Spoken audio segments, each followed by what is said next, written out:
day Philippines, good day world. This is Ira Ibanez and this is News Philippines Patrol.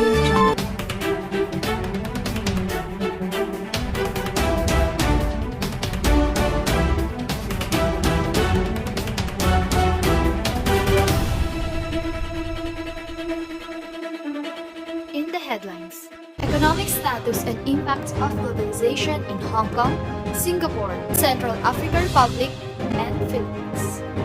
The report on the economic status of Hong Kong and the impact of globalization here is Cherry Arbarico reporting.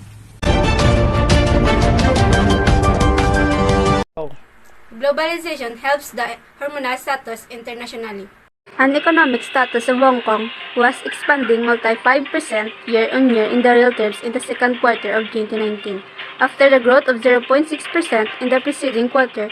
So the empowered globalization, the country of Hong Kong, the development of the economy, in the significant improvement in the quality life. The major sections which are included in this consist of accommodation in food services, there is trade, finance and insurance, professional and business services. Globalization is the reason why Hong Kong is experiencing a surge in the service sector, which culminates in the increasing economic condition in the global city. Economic globalization helps them open by measuring the international flows of capital, information, and people. This is Jennifer Albarico report. Thank you, Cherry. The report on the economic status of Singapore and the impact of globalization here is Julen Estrella reporting. The economy of Singapore is a highly developed needs for most users. Red Luther Milton has GDP in world and there was a purchasing power party Singapore. GDP grew in containing theme to between 0% and 1%. Previously, it predicted the economy to grow by between 1.5% and 2.5%. Ministry of Trade and Industry rate, it expected that Singapore would like you to continue to be strong, healthy sides for length of the year. This globalization has never fasted me after it's over, for the increased trade with the rest of the world has increased the nation's GDP and created jobs for unemployed in Singapore, making the nation's unemployment rate low. Another positive impact left on the nation through globalization is inflation lower.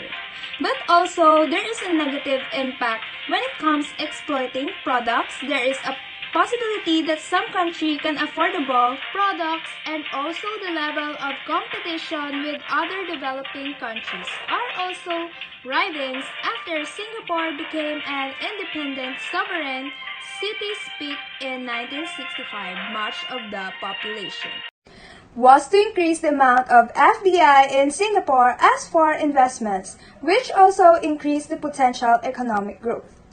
This is Julen Estrella reporting for News Philippines Patrol. Thank you, Julen.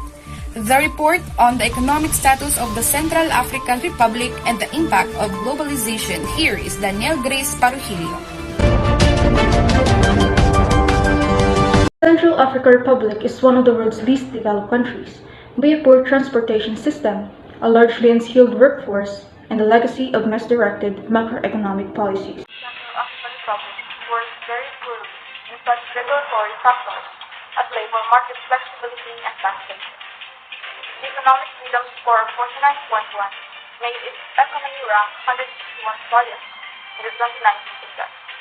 Its overall score has decreased 0.1 with decline in fiscal health, trade freedom, in labor freedom, and monetary freedom. Inflation fell from 4.6% in 2016 to 4.1 in 2019. The current account efficiency reached 8.5 in 2017, down from 9.0 in 2016, due to acceleration of food waste, despite from imported diamonds and exports. Public debt 56.2% of GDP in 2016 is projected to fall to 51.8% of GDP projected in 2017, driving by the clearance of domestic areas. However, the Central African Republic remains at least debt stressed. This is Dana Grace reporting.